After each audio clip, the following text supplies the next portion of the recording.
So, weekend preview time, looking ahead to some of the racing taking place tomorrow, and I suppose with all the excitement towards Aintree next week, it's to be expected it's going to be a bit of a mellow one, Dan. Yeah, it's quiet, isn't it, really? I don't know if there's even a Class 2 race this weekend over jumps.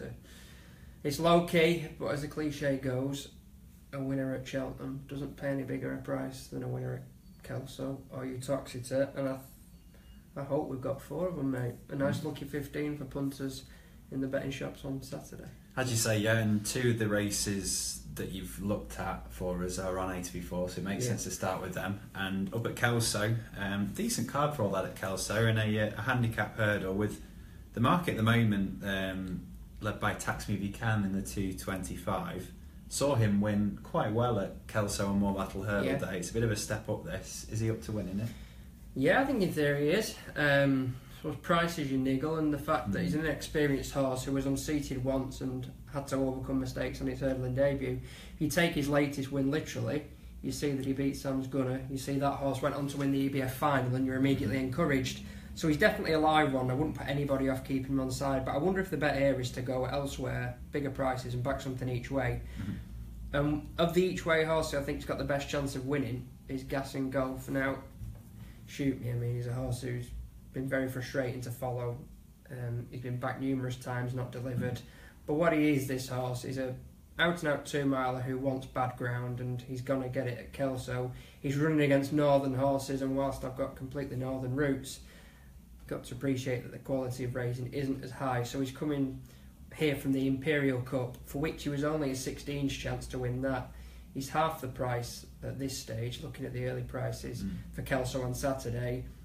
And I mean, if you're 16s for an Imperial Cup, you should be starting a fair bit short for this race, I think.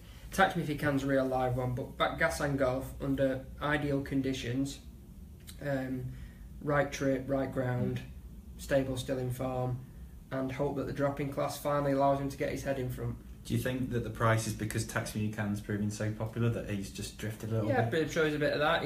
If you were doing a tissue for this race, you'd be mad to not make him your fav in the tissue. He's off a marker 130 though, he's not been given a gift. In terms of profile, yes, you're all over him, lightly raced improver, good stable, quality flat operator, wasn't he, and a very progressive flat operator. Gas and Golf, we know a bit more about him, but he's a well-handicapped horse and he's got his conditions. He may let us down yet again, but surely worth one last go now he's ventured above the Watford gap. I'm sure plenty will have an eye on him with Augusta taking place as well. Be a topical winner. Yeah, would, definitely.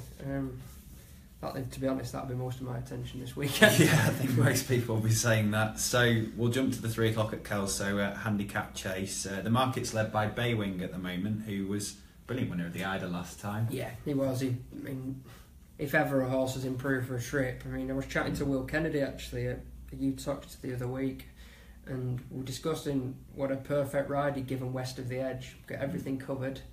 He said even going to the second last he thought the race was his, and then he saw this thing and he's like, has this just joined in? But no, his Baywing just really flourished over the longer distance, and yeah, it's not the Ida trip on Saturday, but it's still a longer distance than he's often raced over, extended 3 1/4 on bad ground. Still will be a slog. I think he's a real live one again. Horses like Wow West Wind, I like him generally, but I can't back him after that Haydock experience where he had a grueler, and he's coming into it with unappealing form figures. I mean, his head might be all over the show now. Yala Enki, he's going to hit a brick wall soon, surely. He's running every other week in good company. So I'm going for a horse. I can't believe this price. I'm 14s on your sheet there, print off odds checker, but Blake Mount at 14s. I mean, he's not a horse I have a great deal of time for generally. Put my cards on the table, but he's down again in the weights. These fences will be more suitable for him. He doesn't like big fences because he's got very little scope. But he ran well at Uttoxeter in the Midlands National last year to finish 5th. He's £7 lower now. He had a belated reappearance, so presumably he's had a setback or two, but he reappeared and ran okay at Wetherby. Danny Cook jumped off him, it seems, for smooth stepper. I don't know what to make of that. I don't know if it's just the Smiths freshening it up, maybe. Is it a sign that Cook's got in after Uttoxeter and said the horse has gone? If that's the case, then we're struggling. But 14's for, I think, the best handicapped horse in the race is way too big to resist. Okay, so Blake Manor, would you go Would you go out a winner, or would you do a small each way? Well, I think the first horse, Gas and Golf's definitely an each way bet. So I think if you're going to do a lucky 15 or something, you're almost obliged to stick him each way as well, even if he's not an archetypal each way horse. But 14s, you're getting what? 14 to 5 that he finishes in the 3, almost 3 to 1. That's fine. So we come out of the ITV racing now. It's admittedly tough on ITV tomorrow. To the 4:10, we're staying at Kelso.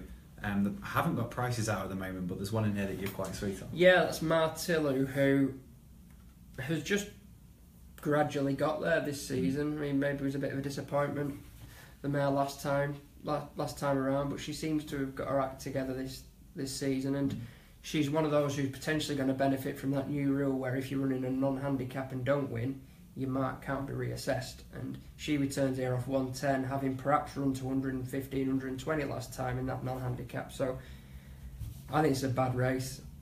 There's going to be pace on as well. Oak Vintage, Caroline was prom, Bobbles Diamond has gone from the front in the past. They should be a gallop. She's a hold-up horse. I think the trip's perfect. 2 miles in the mud is ideal for her.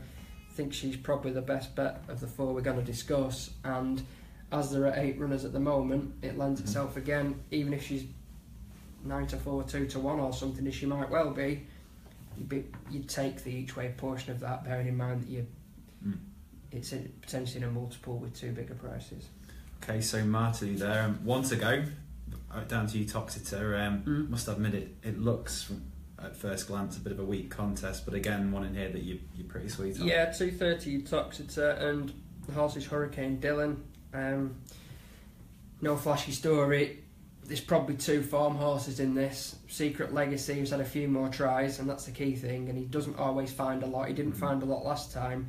And Hurricane Dylan, who had a long absence after he saw running a bumper for Daniel Loughnane, reappeared over hurdles, big price, shaped okay. But I like the fact that after so long off the track, he went forward next time. He's run at Market Raisin when he was a close third. Rio Quinto, who split him in the winner, was a sound enough effort. I think he can progress again. I think he can improve past a horse in Secret Legacy who perhaps doesn't do much when the chips are down. He cost a fair bit, this horse, and I think Kevin Frost is a perfectly capable trainer. Did well with the ex-John Joe horse Surf and Turf a couple of years ago.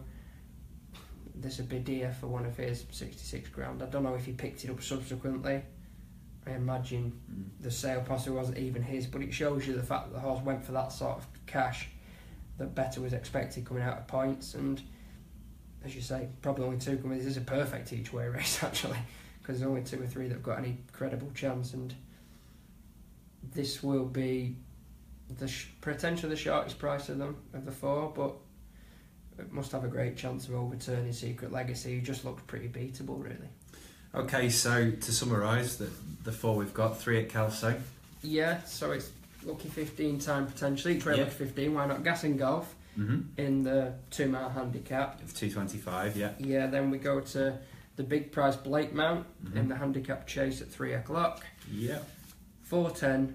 It's Martillu, probably the best bet of the 4. Just a perfect setup for this horse. That's in the 4:10 at Kelso, and then 2:30 Uttoxeter. Hurricane Dylan to beat his main and obvious rival Secret Legacy. Okay, I'm going to drop this on you very quickly. I haven't got the marketing laptop because I'm a shambles, but I imagine there'll be a few comments about the Grand National. Have you had any look at the race yet? Or got my beard and a scruffy polo shirt. Have you? Well, I'm not much better myself. I think your shirt's nice. Well, River Island. Have you had a look at the National yet? Or is it all Augusta this week? It's Augusta, I can't lie.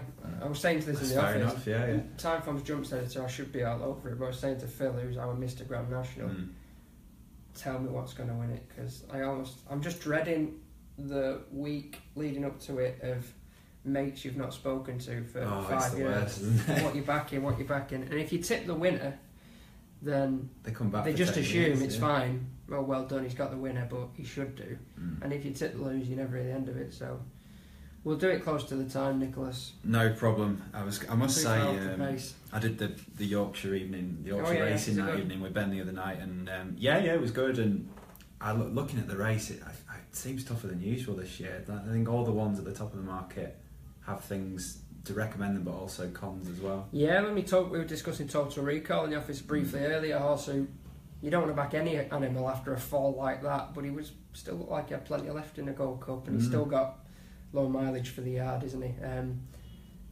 Unusually, there's often Annabelle Fly one example, obviously, but there aren't as many as usual, it seems to me, that have come out since the weights were released and won a handicap by a long way and looked that well in. Yeah. No, definitely red, say, as they were 12 months ago. And I was still kicking myself for last year, where I did the Timeform report for one for Arthur at Warwick. Said normally you're worried about hold-up tactics in the National, but he's overcome it around Warwick, which is an achievement in itself, and then didn't have a penny on him. So. Oh well, hopefully better luck next week. Call the race off for me. Cheers, Dan. Cheers, Nick. Thank you, mate.